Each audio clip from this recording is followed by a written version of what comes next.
Bismillahirrahmanirrahim. Assalamualaikum warahmatullahi wabarakatuh. Perkenalkan, nama saya Agram Muhammad Gifari dengan NIM 22500 dan teman saya Yoga Apri Panca Gumilar dengan NIM 22500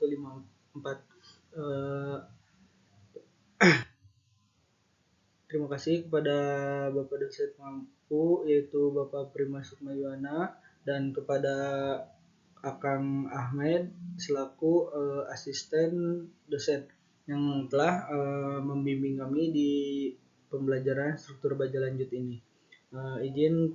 Saya mempresentasikan hasil dari permodelan struktur baja lanjut kita.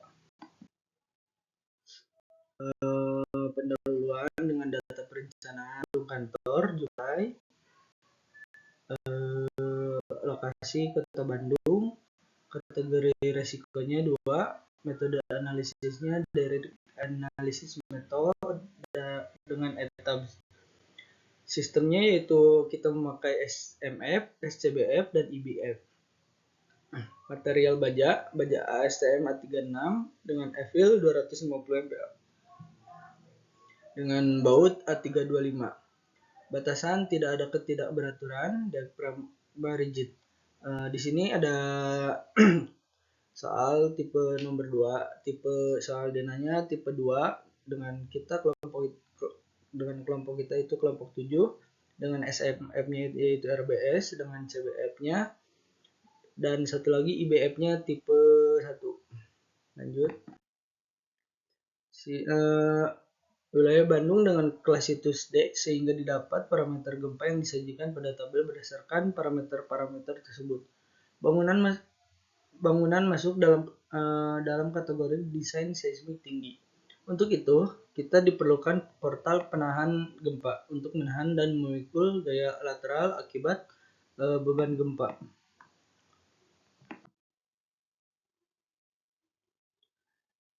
Konsep umum struktur. Portal seismik menahan gaya gempa, sistem gravitasi menahan gaya. Secara umum bangunan ini dibagi menjadi 2 bagian utama yaitu portal seismik dan sistem gravitasi. Portal seismik berfungsi untuk menahan gaya gempa, gaya lateral, artinya saat terjadi gempa, beban horizontal akibat getaran tanah akan dipikul sistem ini. Lalu sistem gravitasi berfungsi untuk menahan gaya vertikal seperti beban mati, beban hidup, dan lain-lain. Sistem ini bekerja terutama terhadap beban ke bawah dan tidak didesain sebagai penahan utama gaya gempa.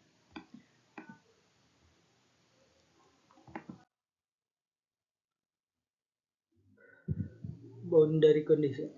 Selain 3 jenis sistem struktur baja dalam menahan beban gempa yaitu SMF, SCBF, dan IBF. Sini kita penjelasan tiap sistem SMF.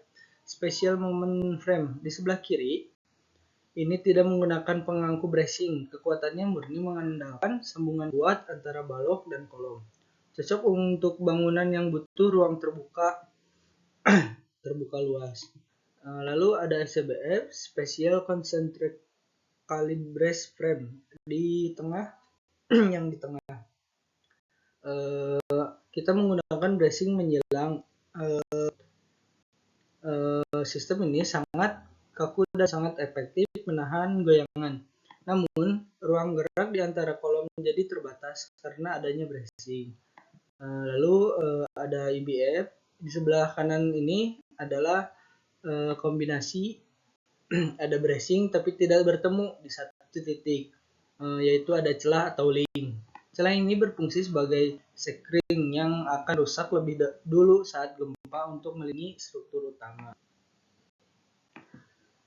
Tampilan model atas dan bawah gambar baris atas menunjukkan rangka fisiknya, sedangkan garis bawah itu menunjukkan bagaimana lantai dianggap sebagai satu kesatuan kaku diagram rigid untuk menyalurkan beban gempa secara merata ke seluruh kolom.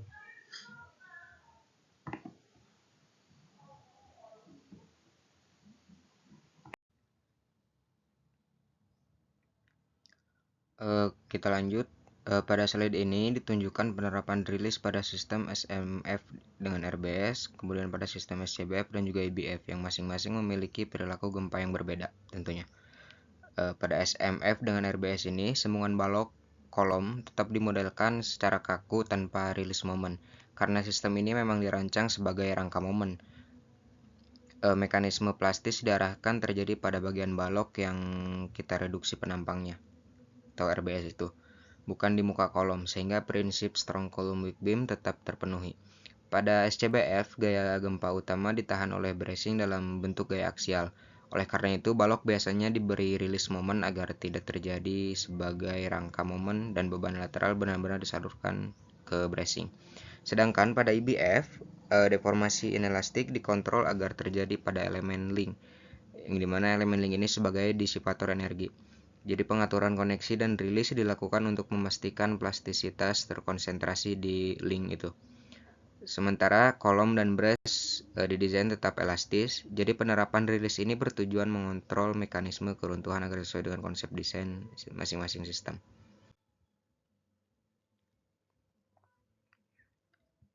Kemudian kita masuk ke analisis moment frame, analisis SMF, special moment frame. Untuk SMF dengan faktor modifikasi gempa sebagai berikut. Dimulai dari R bernilai 8, kemudian ada faktor pembesaran defleksi atau CD 3 dan faktor kuat lebih atau omega 0 sebesar 5,5. Jadi di sini penampang kita bagi dua jenis profil besar untuk portal penahan gempa, yaitu balok dan kolom utamanya, dan profil lebih kecil untuk elemen gravitasi. Kemudian untuk lokasi RBS di sini dapat dilihat titik-titik pada balok yang berwarna kuning ini pada gambar. Itu adalah lokasi RBS atau reduced beam section. Jadi di titik itulah sayap dari balok kita coak atau kita kurangi atau kita reduksi sedikit kekuatannya. Yang tujuannya supaya kalau ada gempa besar, baloknya itu bisa rusak terlebih dahulu. Balok di bagian itu bisa rusak terlebih dahulu. Jadi sehingga sambungan las dan kolom utama tetap aman.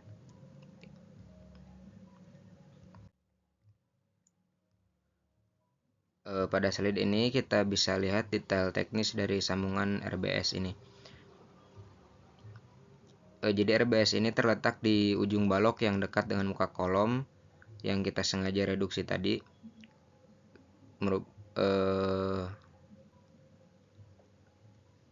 Berbentuk sebuah coakan melengkung pada sayap balok dengan jarak yang sudah kita perhitungkan.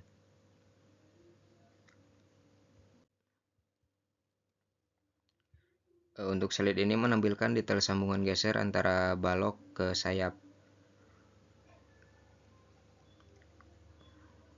Untuk sistem SMF, di sini kita menggunakan sambungan tipe shear tab atau pelat badan, di mana pelat guset tebal 15 mm dilas ke kolom dan kemudian dihubungkan ke badan balok menggunakan baut mutu tinggi yaitu baut M22. Untuk sistem SMF ini, sambungan geser berfungsi untuk menyalurkan beban vertikal atau gravitasi saja. Sementara untuk menahan beban gempa, kita tetap mengandalkan las penuh pada sayap balok agar tercipta koneksi momen yang kaku dan kuat. Lalu pada gambar ini, kita lihat detail sambungan geser, tapi lebih spesifik ke sambungan dari balok anak ke balok induk. Bisa dilihat pada detailnya, balok anak menggunakan profil EWF 250 yang disambungkan ke badan balok induk balok EWF 350. Sambungannya menggunakan pelat guset setebal 12 mm yang dilas ke balok induk, lalu dihubungkan ke balok anak dengan mutu baut M22. Karena sambungan geser, tujuannya hanya untuk menyalurkan beban gravitasi dari lantai ke rangka utama tanpa mentransfer momen. Di slide ini kita menyajikan tabel dan grafik hasil kontrol simpangan antar lantai atau story drift untuk memastikan kekuatan gedung sudah sesuai standar. Berdasarkan data nilai simpangan inelasis terbesar ada di lantai 2, yaitu sekitar 33,8 mm. Jika kita bandingkan dengan batas permintaan izin sebesar 60 mm, semua nilai di tiap lantai masih berada di bawah batas tersebut. Hal ini juga dipertegas dari grafik di sebelah kanan ini, grafik simpangan antar tingkat, di mana garis arah X dan Y ada di sini warna merah dan biru, masih jauh sebelah kiri dari garis berwarna hijau, yang mana yang hijau ini sebagai batasannya. Jadi kesimpulannya, struktur ini dinyatakan aman untuk syarat simpangan gempa.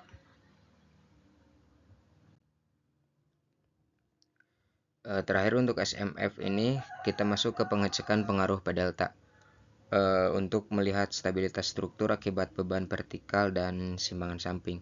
Bisa dilihat pada tabel, kita menghitung koefisien stabilitas untuk setiap lantai. Di sini nilai koefisien stabilitas kita berada di kisaran 0,01 hingga 0,02, yang artinya masih jauh di bawah batas pengaruh, yaitu 0,1. Karena nilainya kecil, pengaruh P-delta pada struktur ini bisa diabaikan dan stabilitas keseluruhannya dinyatakan aman. Selanjutnya kita masuk ke analisis SCBF. Pertama, untuk parameter gempa yang digunakan, di sini kita menggunakan nilai R atau modifikasi respons senilai 6. Kemudian penampang yang digunakan meliputi balok dan juga kolom IWF serta profil hollow untuk elemen bracingnya. Di sini kita juga sudah menentukan spesifikasi material, mulai dari baja, kita menggunakan baja 36, kemudian baut mutu baut A325, serta spesifikasi las, kita menggunakan Electrodalas E70. Kita juga menggunakan plat guset dengan tebal 15 mm sebagai media penyambung antara bracing ke kolom atau juga ke balok. Kemudian sambungan ini diperkuat dengan 4 buah baut dengan diameter 22 mm dan las sudut setebal 6 mm. Semua angka dimensi baut dan jarak tepi ini sudah kita sesuaikan untuk menjamin sambungan cukup kuat dalam menyalurkan gaya tekan dan tarik dari bracing.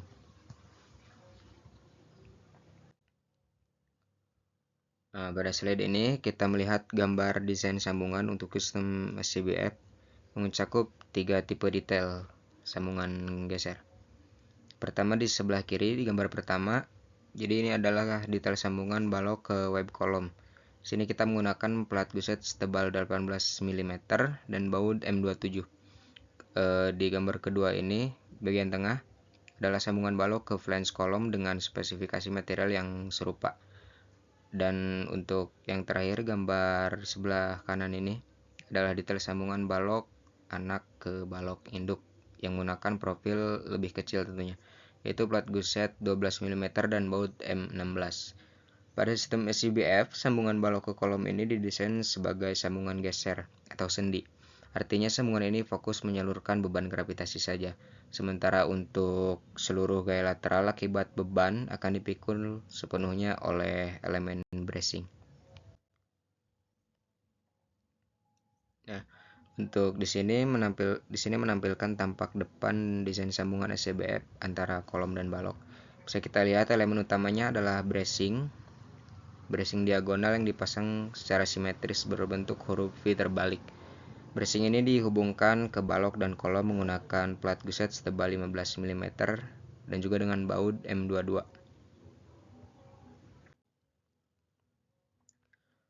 Nah, ini untuk kontrol simpangan antar lantai dari SCBF. Bisa kita lihat dari tabel ini, simpangan inelastis di tiap lantai nilai terbesarnya itu ada di lantai 3 sekitar 39,9 mm. Dan jika dibandingkan dengan batas permintaan izin yaitu 60 mm, semua lantai masih memenuhi syarat. Pada slide ini kita beralih ke analisis IWF atau sistem rangka batang akseleris. Sistem ini didesain sangat ductile dengan nilai R sama dengan 8 pada tabel di sebelah kanan. Kita sudah merincikan parameter sambungan yang digunakan mulai dari material baja A36 hingga baut mutu tinggi A325M. Untuk detail sambungan ke bracing, kita menggunakan plat gusset dengan tebal 15 mm dengan konfigurasi 4 buah baut berdiameter 22 mm. Jarak antara baut dan jarak ke tepi plat juga udah diatur sesuai standar desain untuk memastikan penyaluran gaya lateral yang optimal. Secara visual pada model 3D ini kiri bisa kita lihat penggunaan bracing yang menyisakan celah atau link pada balok yang menjadi ciri khas sekaligus zona penyerapan energi utama pada sistem EBF ini. Slide ini menampilkan gambar desain sambungan EBF yang terdiri dari 3 detail sambungan geser. Secara teknis, kita memiliki detail sambungan balok ke web kolom di sebelah kiri, balok ke flank kolom di sebelah tengah, dan sambungan balok anak ke balok induk di sebelah kanan. Ketiganya menggunakan gusset plate tebal dengan tebal 18 mm dan baut M27. Sama seperti sistem rangka lainnya, sambungan-sambungan ini kita desain sebagai sambungan geser. Artinya mereka hanya bertugas menyalurkan beban gravitasi sehingga elemen link dan bracing pada sistem EBF ini bisa bekerja maksimal dalam menyerap energi gempa tanpa membebani sambungan utama lainnya. Lalu di slide ini menampilkan tampak depan desain sambungan EBF antara kolom dan balok. Poin utama di sini adalah penggunaan bracing diagonal yang tidak bertemu di tengah, melainkan menyisakan segmen pada balok yang kita sebut dengan link. Link inilah yang akan menjadi poin utama untuk menyerap energi gempa. Seluruh komponen mulai dari bracing, profil hollow, hingga balok induk dihubungkan menggunakan gusset plate tebal 20 mm dengan baut M16. Desain ini memastikan bahwa gaya gempa disalurkan secara efektif melalui mekanisme leleh pada elemen link yang sudah kita tentukan posisinya. Berdasarkan tabel, simpangan antar lantai terbesar terjadi di lantai 1, yaitu sebesar 18,3 mm. Pada arah Y, jika kita bandingkan dengan batas perpindahan izin yang sebesar 60 mm, seluruh lantai masih masuk dalam kategori aman. Grafik di sebelah kanan mempertegas hasil ini. Garis biru dan oranye yang memiliki simpangan inelastis masih berada jauh di sebelah kiri garis batas abu-abu. Artinya, meskipun sistem EBF desain ductile, kekakuannya tetap terjaga dengan baik dan dinyatakan oke atau aman. Secara keseluruhan, pemilihan di antara ketiga sistem ini didasarkan pada keseimbangan antara kekakuan lateral dan duktilitas. SMF (Special Moment Frame) berfungsi maksimal dalam memberikan keleluasaan ruangan karena tidak memiliki bracing namun kurang efektif dalam menahan simpangan lateral. Oleh karena itu, goyangan gedungnya cenderung paling besar di antara sistem lainnya. SCBF (Special Concentrically Braced Frame) sangat efektif dalam memberikan kekakuan lateral yang tinggi untuk membatasi goyangan gedung. Namun, fungsinya terbatas pada duktilitas yang lebih rendah karena bracing rentan mengalami tekuk atau buckling saat gempa besar. Lalu ada EBF (Eccentrically Braced Frame) hadir sebagai solusi paling efektif dengan menggabungkan keunggulan keduanya. EBF memiliki kekakuan yang baik untuk menjaga simpangan tetap kecil seperti SCBF, namun tetap sangat ductile berkat adanya elemen link yang berfungsi sebagai penyerapan energi utama. Kesimpulan, sistem SMF dengan R sama dengan 8, periode fundamental TX sama dengan 0,42, T sama dengan 0,42 second. Gaya geser dasar V sama dengan 784,401 kN. Sistem menunjukkan respon yang lebih fleksibel dengan periode yang relatif besar. Sambungan RBS direncanakan untuk memastikan mekanisme sendi plastis terjadi pada balok. Sistem SCBF dengan R sama dengan 6. Periode fundamental dengan arah X sama dengan 0,42 second dan arah Y sama dengan 0,39 second. Gaya geser dinamis lebih besar dari gaya statik ekuivalen dengan Vt lebih besar daripada Vs statik. Struktur lebih kaku dibanding SMF karena nilai tem Y lebih kecil. Nilai R yang lebih kecil menghasilkan gaya desain yang lebih besar sehingga kebutuhan kekuatan elemen dan sambungan meningkat. Sistem IBF dengan R sama dengan 8. Periode fundamental dengan arah X sama dengan 0,44 second dan arah Y 0,42 second. Gaya geser dinamis juga memenuhi syarat. Vt lebih besar daripada Vs statik. Periode sedikit lebih besar dibanding SCBF menunjukkan perilaku yang lebih fleksibel namun terkendali melalui mekanisme link beam. Kesimpulan perbandingannya, SCBF memiliki kekakuan paling tinggi dengan periode paling kecil pada arah Y sama dengan 0,39 second. IBF memiliki periode yang paling besar pada arah X 0,44 second, menunjukkan kombinasi kekakuan dan duktilitas. SMF dan IBF memiliki R sama dengan 8 sehingga gaya gempa desain lebih kecil dibandingkan SCBF R dengan R sama dengan 6. Seluruh sistem memenuhi ketentuan kontrol gaya, geser, dasar, dan pengaruh P delta masih dalam batas aman.